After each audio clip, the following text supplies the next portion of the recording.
I started my DA career in Austin, Texas. To me, 4 ounces of coke, a couple of ounces of meth we were busting the streets was great. I was like, wow. When I get to Colombia, I'm assigned the Medellin cartel investigation, 1988. I was in for a big awakening. At this point, it was about $1,000 to produce a kilo of cocaine. Once that kilo hit the market in Miami, it was going anywhere from $50,000 to $70,000. And these people were transporting between 5 to 7 airplanes on a daily basis. There was so much cash coming back to Colombia that they didn't know what to do with it. And the only name that was popping up was Pablo Escobar. Other traffickers were afraid of Pablo. This guy, blew up airplanes, DOS building, killed the Minister of Justice, police officers. Escobar was the CEO. And right beneath him, he had Jose Gonzalo Rodriguez Gacha, El Mexicano, who was probably more ruthless than Escobar. But Pablo Escobar developed into his own leadership position because his Sicario network was so vast. If they didn't agree with Escobar or they questioned him, he would send 8, 9, 10 Sicarios, say, go wipe him out. They'd wipe out the trafficker. They'd wipe out his people that were working for him. There were young assassins, anywhere from 14 to 20 years old. These kids idolized Escobar. And I remember talking to one of them. He said, we're not expected to live, beyond 22, 23 years old. So if the boss, meaning Pablo Escobar, wants us to kill 20 police officers, I go kill 20 police officers. And remember, there's no extradition. So the presidential candidate is a person by the name of Luis Carlos Galan.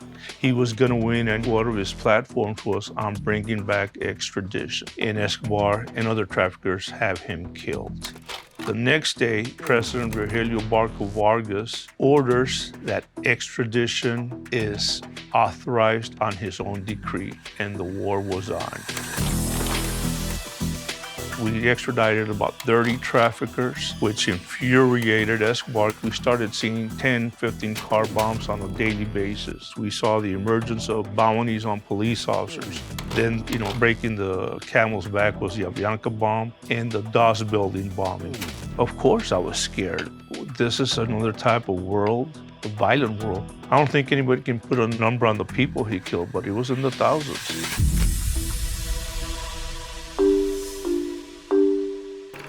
I volunteered for an assignment in Bogota, Colombia, and actually arrived there in June 1991.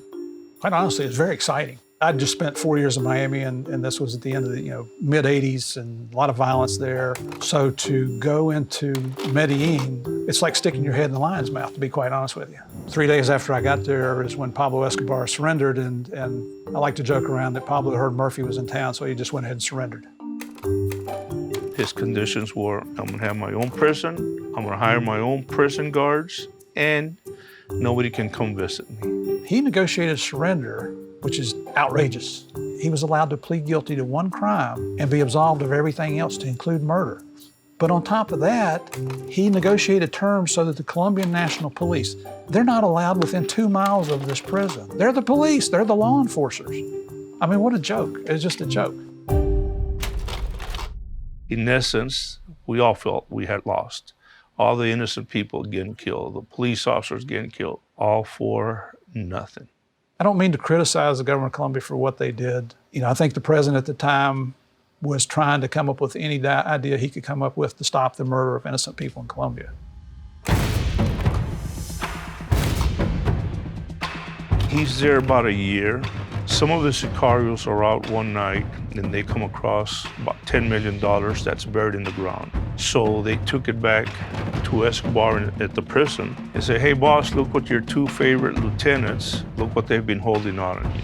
He brings in the 2 family members. They're the head of this organization that's still supplying all the dope to the United States. Escobar thinks they were holding on him. That infuriates him. He has them killed. Both guys there in prison.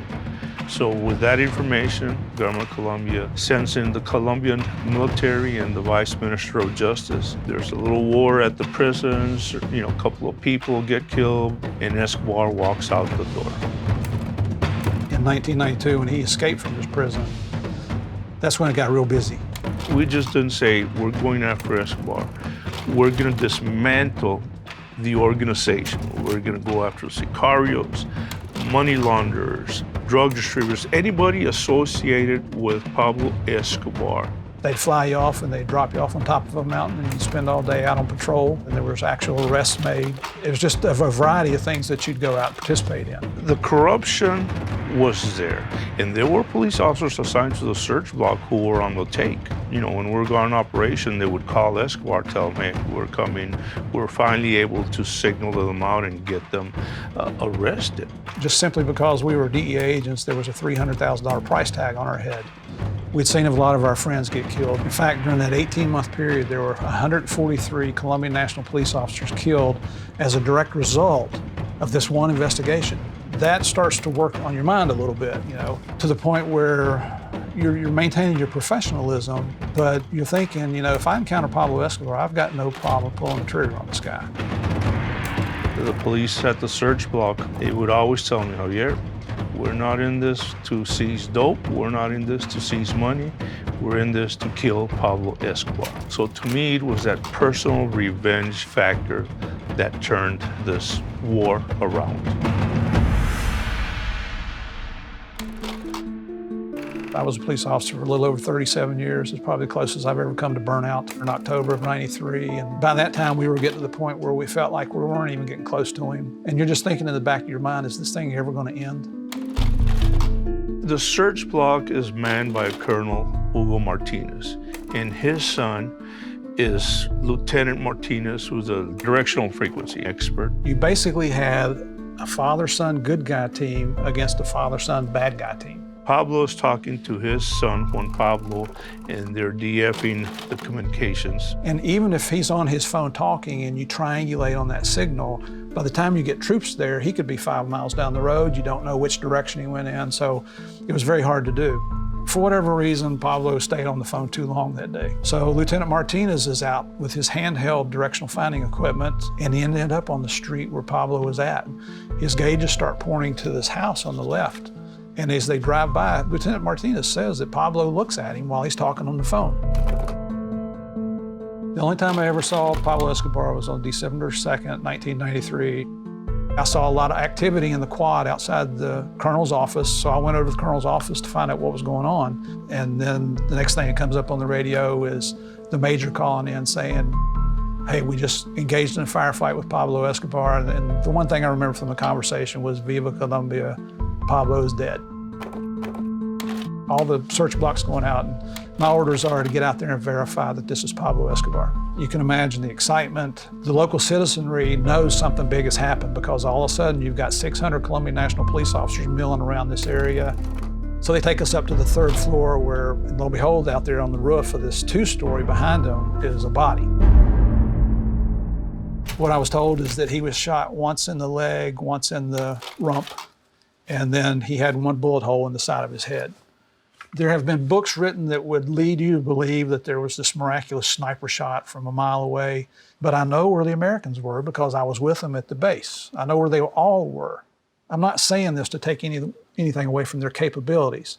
I'm just saying what the truth is that they were all at the base with me. Security detail took me back to the Carlos Holguin. This was probably an hour after we'd gotten there. And honestly, we went into lockdown because we expected a retaliatory attack that night. But it was one of the quietest nights in Medellin I ever experienced.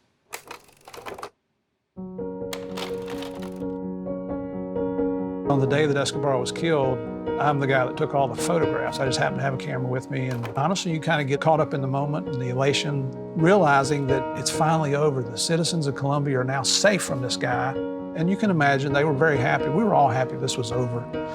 So that's how the picture came about. There's been negative things said about me because of the photograph. Honestly, I don't care. I was glad to be a part of that. I was glad the way it ended. I'm proud to have been a part of that.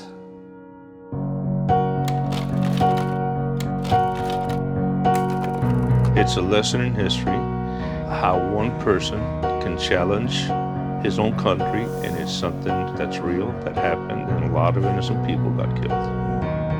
The overall objective is to try to get people not to use this dangerous dope. But as long as you have a trafficker who's gonna threaten someone or give you money, how do you solve that? What are you gentlemen gonna do with your retirement? Interviews. Actually, we've continued our partnership into a little business, and we actually go out and speak to conferences, law enforcement training sessions. We haven't really slowed down a whole lot, to be honest with you.